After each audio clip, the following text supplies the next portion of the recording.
Hello everyone, Anthony here once again with episode 8 of creating a modular production-ready blockchain from scratch.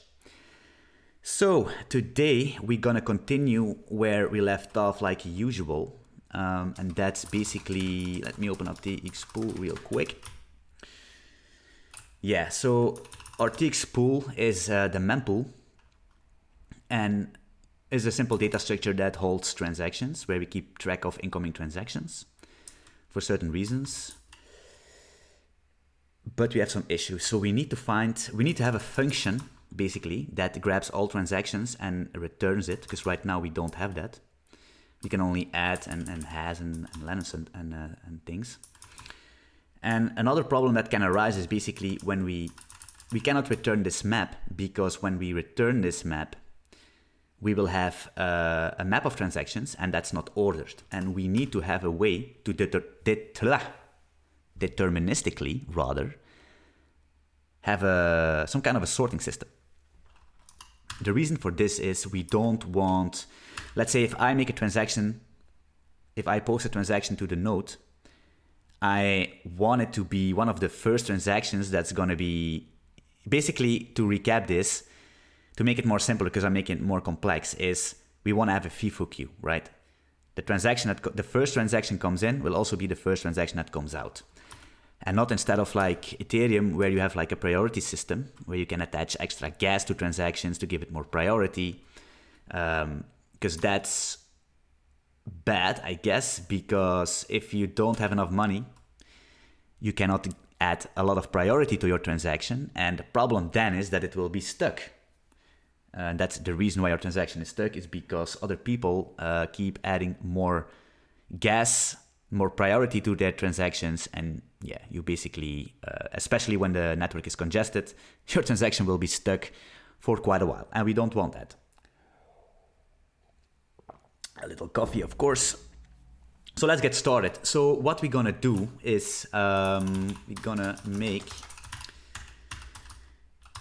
a function. Let's say pool, TX pool transactions, which will return a slice of core current transaction. Yes. Okay. But we're gonna make some kind of an TX map sorter. What's going on? Yeah. TX map sorter is a struct which will hold what's going on here. Core open transaction. Func new TX map sorter. TX map sorter. Okay, you're gonna say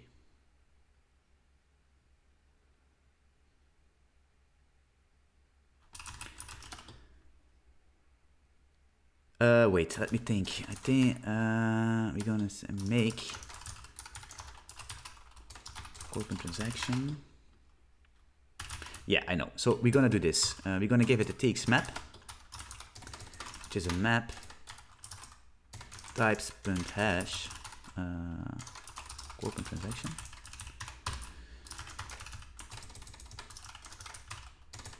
TX map.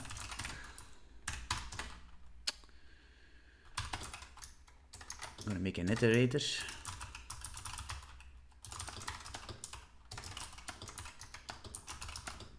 TX map and yeah, TXXY. It's gonna be val.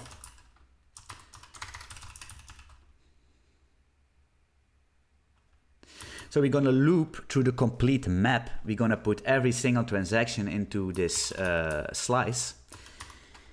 Then we're gonna call sort.sort. First we're gonna say TX map sorter. Yeah, like this. TXX, sort S, return S. Problem right here is basically the sorter wants that you implement 3 functions. Let's do this. tx map sorter,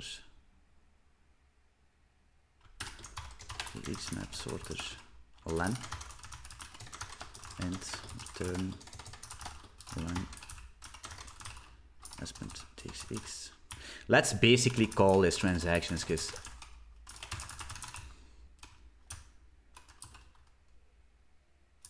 yeah, like this, and then we say len transactions like this. We need swap ij int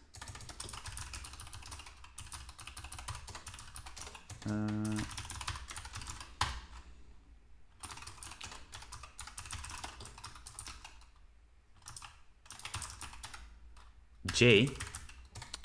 So we need to swap them is basically say this and remove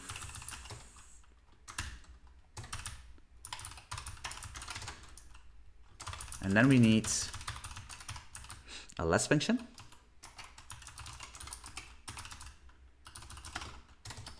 Bool. Yeah. I think we have an issue. So we don't actually have something to sort the transactions. Let's open up transaction rather. Yeah, so we don't have any. Yeah, we cannot sort them. So we need to do something like first scene maybe. N64. So basically first scene is the timestamp of when this tx is first seen locally. Okay. We cannot make it public because if we make it public, it's going to be encoded for the network. Excuse me. And we don't want that. Hash and first seen cannot be encoded, so we need to make some getters and setters. Set scene first seen t and 64 up. First scene is t. Copy it because my typing sucks today, so we better copy things. Then we need a getter, is basically an int 64 return tx first scene. All right, so now we can actually sort this thing.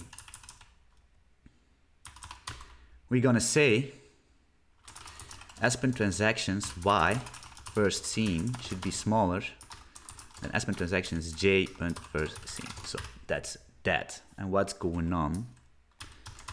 We need to return.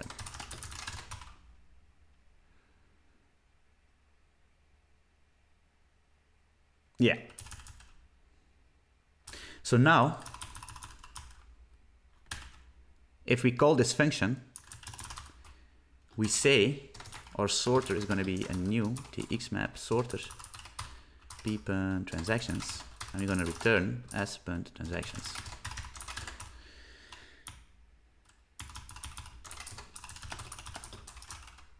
txpool, txpool test. Let's make a test for this. Test. How can we name this? Sort transactions maybe? Yeah. Testing.t.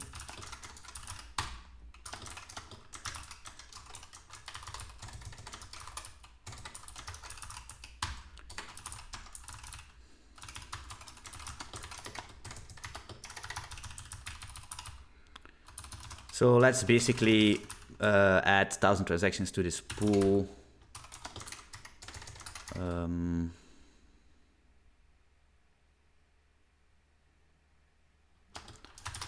Corporate new transaction. Byte full. Assert and null.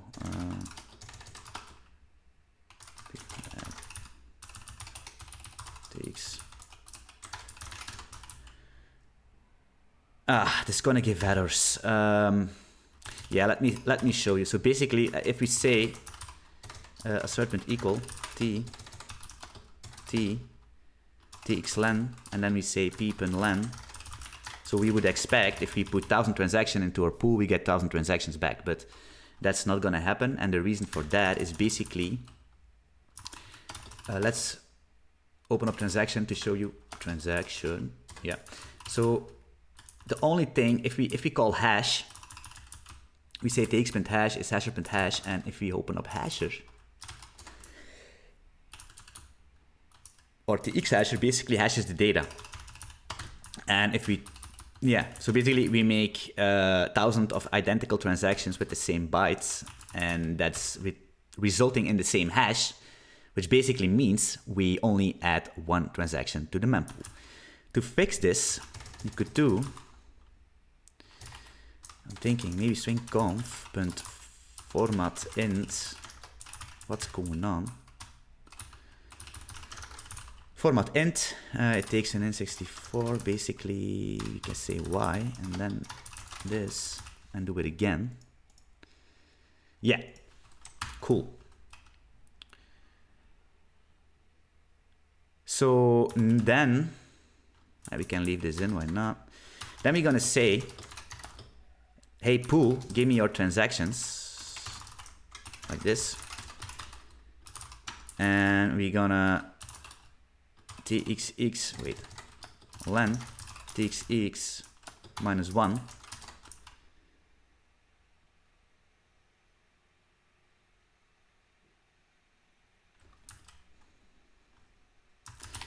And we're gonna assert it's true, basically. It's txx y should be first seen should be smaller than txx y plus 1 first seen.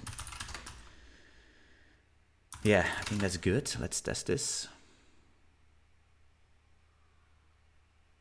Oh, yeah, so it's not working because I think, so right now, the first scene is basically the same value because we don't set it. So we're gonna say tx.set first scene rand.int, how is it? Yeah, int n, and we say y times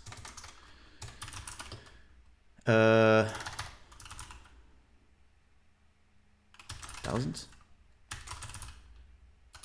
And I think this needs an N64. Let's check.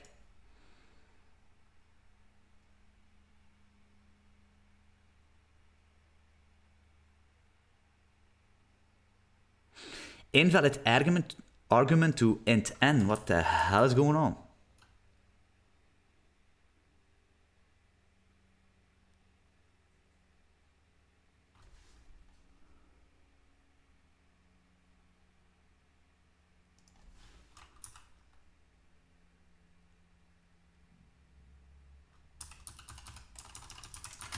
Okay, now we don't do it.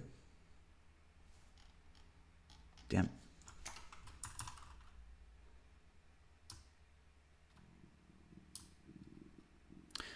Well, my stomach is growling. I'm hungry. Another reason to quickly finish this up. Rant. Why?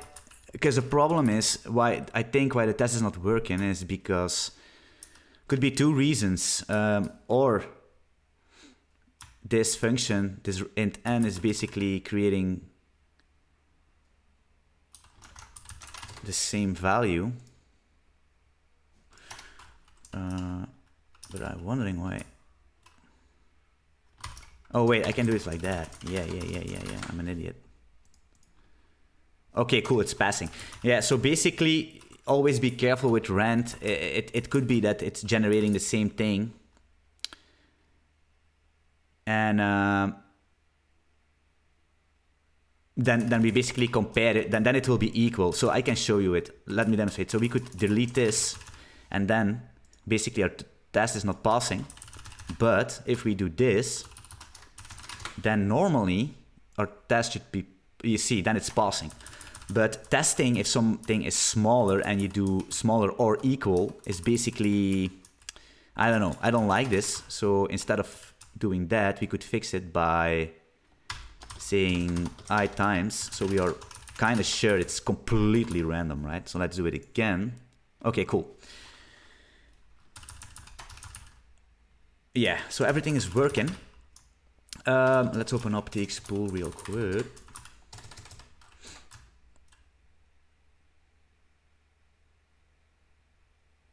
Yeah, so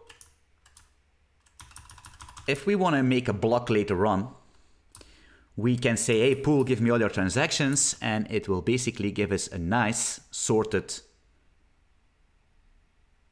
slice of pointers. Only one thing that is concerning me is basically that it's kind of encapsulated, right? It's kind of hard-coded in to transactions. A better way could be to say transactions and put the sorter interface in here. So, but yeah, for now this could work fine.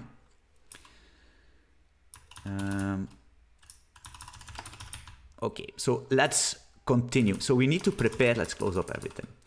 So now let's open up transaction. Before we end this episode and go to the next episode is where we're gonna create our RPC protocol, because if we want to communicate with nodes over the network, we need to agree on some protocol. We need to let the other node know from, hey, this is a payload, this is a byte of payloads, but this payload is basically this kind of type of message. And that's what we need to create. And that will be a complete episode on its own, maybe multiple. And in order to preparation, let me see what's going on with if we make run this. What the hell is this? Non-positive interval. Oh.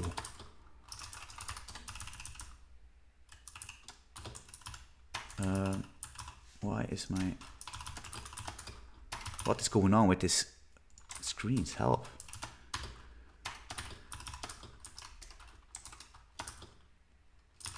Servers. Main.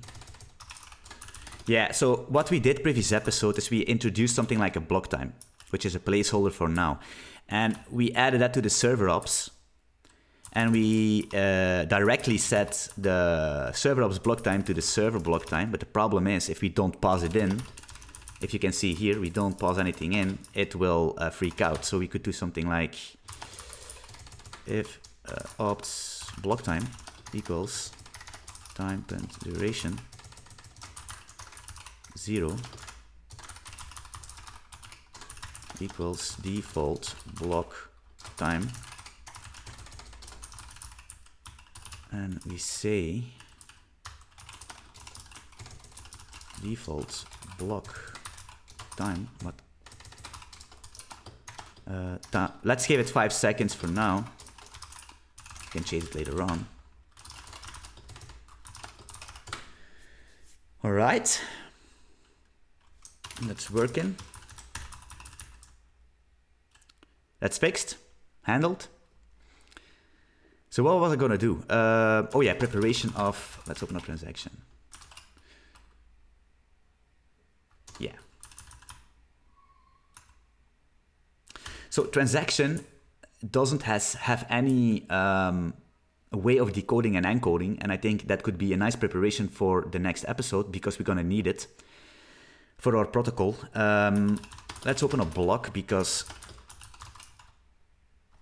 I think block has it, to be honest. Yeah, block decode, block encode. But I don't like the way it's handled right now. So it takes a reader and a writer, but I think it's a responsibility for the encoder itself. So we're gonna change this. And it will be very clear what I mean by that. Let's delete this. Let's do this. Boom. Boom.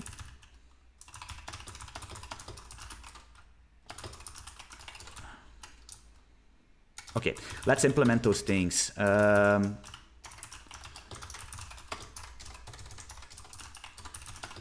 decode, which will take in decoder transaction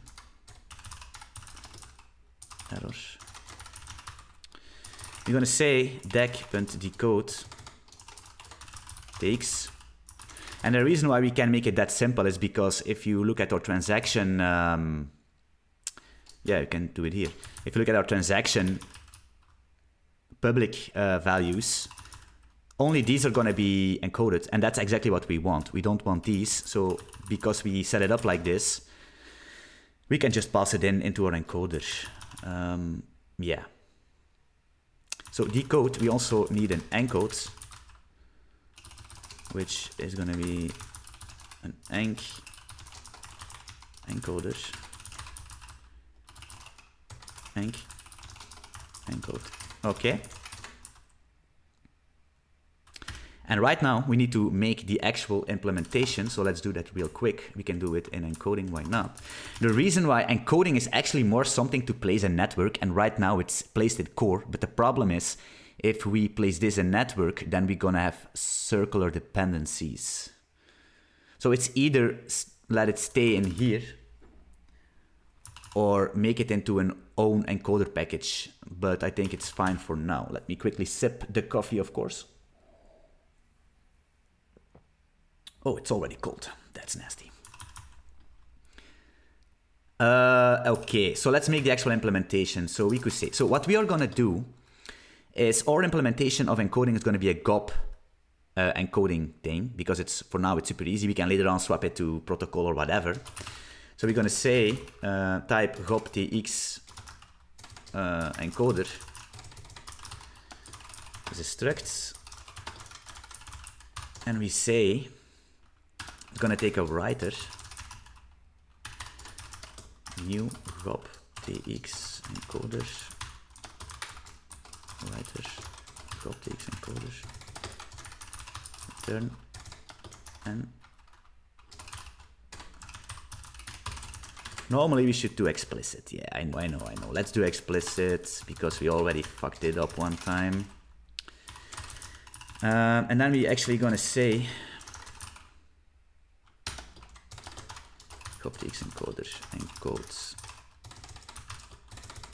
TX core. It's core. Enc GOP.new encoder e.w. So that's why we could skip.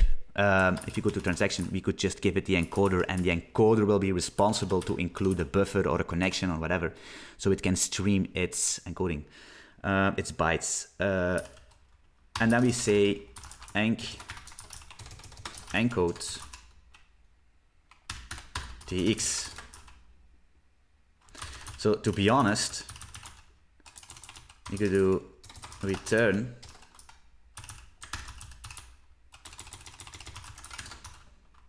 It's that easy. It's that easy.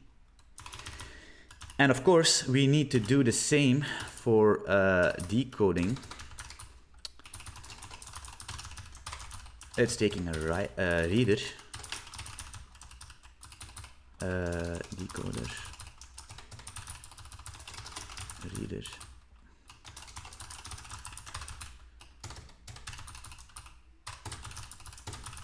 Yep. This.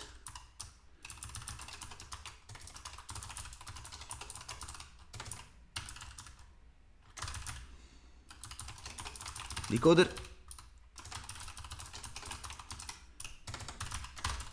Of course, we had some typos. What did you expect? Decoder.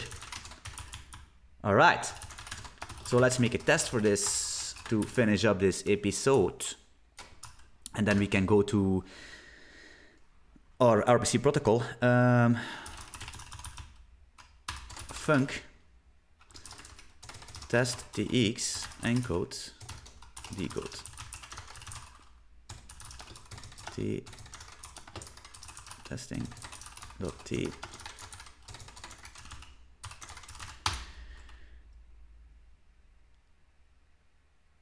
tx is gonna be a random tx with signature t, And we're gonna make a buffer, bytes buffer. We assert that t is gonna be that tx.encode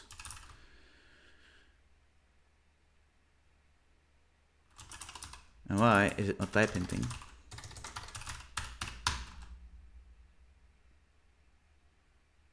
New optics encoder buff is nil. And then we're gonna make a tx decoded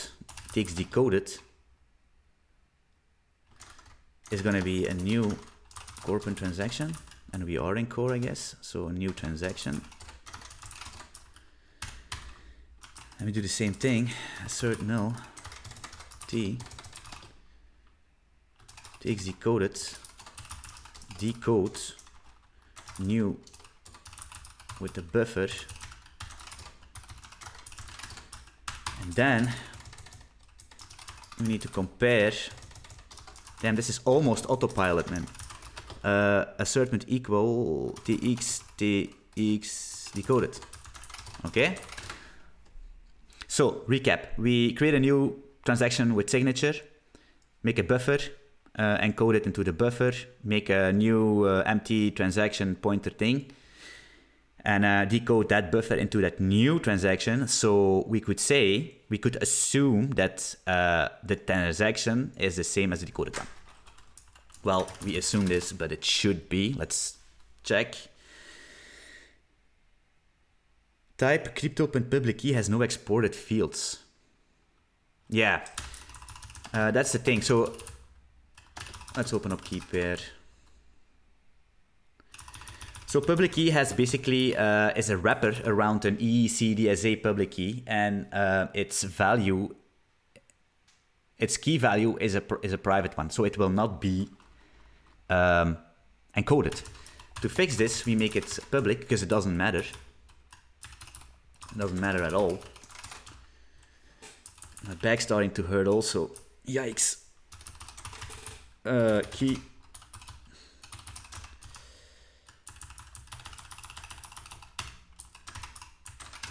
Okay. Let's test it. Yeah, signature is the same thing. So we make it just public. It's not big of a deal. Do we have issues? Yes, we have.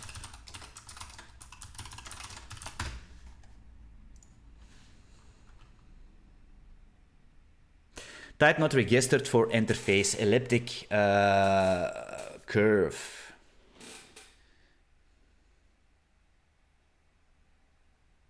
Yeah, that's basically because GOP encoding can decode and encode interfaces. But we need to register them. So how? Let's open up encoding. We could do it here. Elliptic. No, it's stop. GOP.register. Register. Elliptic. P265. I think that should work. And we do the same thing for a new decoder actually. And see if it works right now. Let's actually do this. Terminal. Make a test. Okay. So it's working right now. So basically right now we can completely say we can encode and decode a transaction from bytes or a buffer or whatever you want to call it. And I think this will wrap up this episode. It's a little shorter than normally, but that's fine. Txpool, let's quickly recap. So we finished up our mempool. We added a sorter, so we basically can fetch all transactions later on in a deterministic ordered way. Which basically is right now first in, first out. Maybe we could change it, but I think it's fair. And Yeah, so that's good. And then we basically made sure that we can encode and decode our transaction in preparation of the next episode, which will be a super interesting one, is our RPC protocol we're gonna engineer. And after that, guys and girls, people, we can actually almost boot up some nodes and let them communicate and actually create blocks. Of course, those blocks will not be super interesting because the transactions are just plain bytes right now. But still, it's going to be a major milestone, and then we can build upon that. We could maybe do some state. We could add state to the chain. I don't know blockchain, to be honest. Yeah, because it has no state.